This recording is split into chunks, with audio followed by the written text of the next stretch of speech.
Solve natin ang puzzle na ito mga bossing. Ipapakita natin ang sagot sa puzzle na ito. Unang sulang ang puti, talo ang itim. Ang itim naman, pinartidahan ng makatabla. Kung makatabla ang itim, ay panalo siya. Pasaan ba ang direksyon ng itim? Ang itim may isang dama at dalawang piyon. Ang piyon ng itim, pababa. Kung makarating dyan, ay dadama na ulit. Okay? Samantalang ang puti, tatlo na ang dama.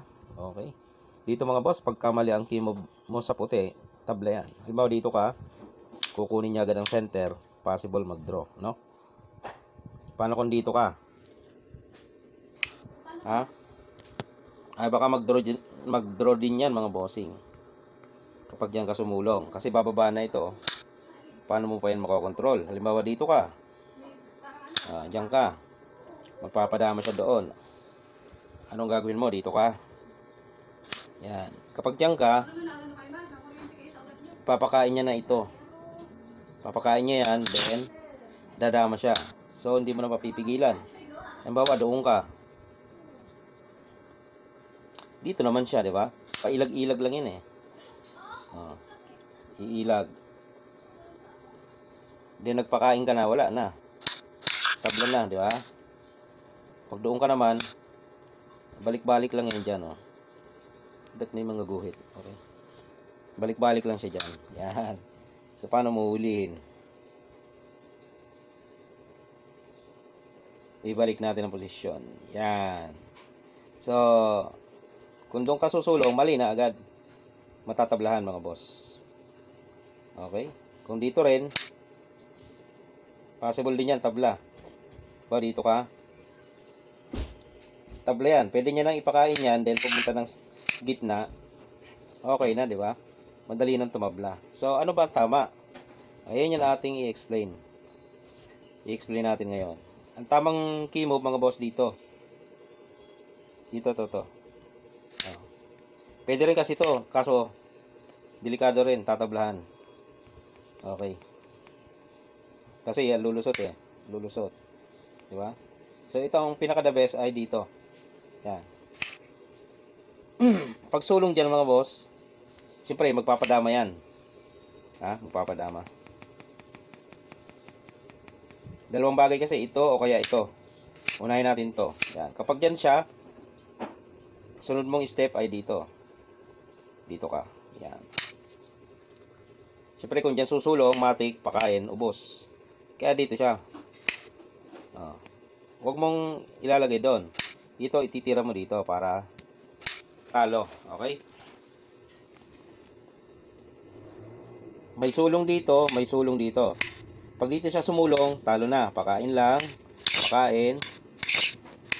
Okay, talo Balik natin. So malamang dadama. Pag dumama, dito ka lang. Yan. May sulong dyan, may sulong dito. Kapag dito, sasaluhin mo lang yan eh.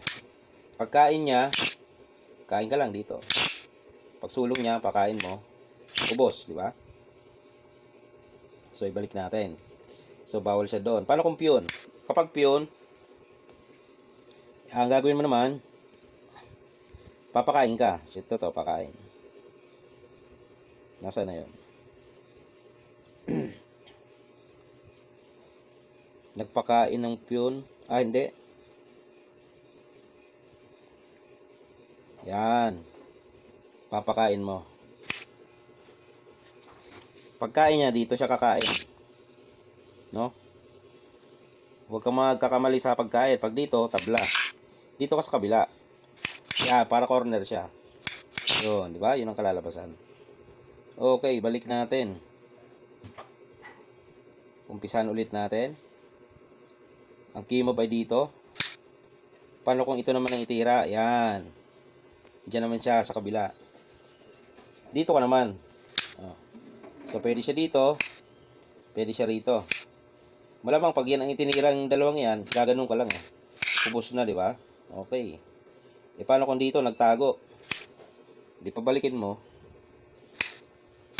Pakain mo.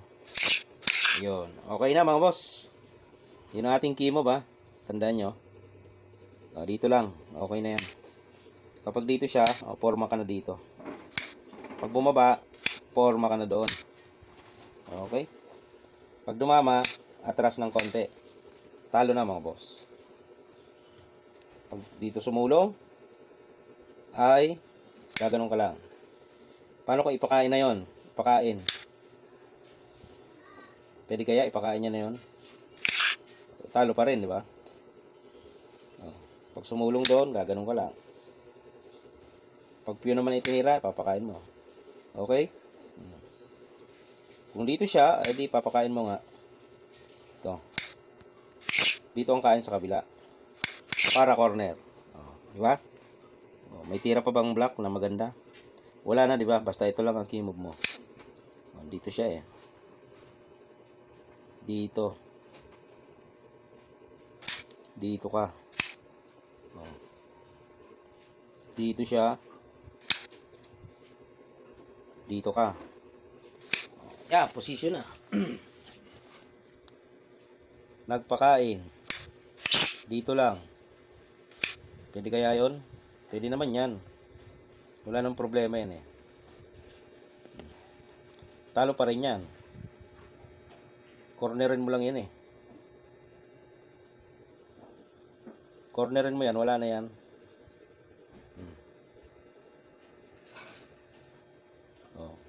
Wala nang tatakbuhan, di ba? Pag sumulong doon, ayan sumulong dito. Okay, yan muna mga boss ang ating demonstration sa puzzle na yan.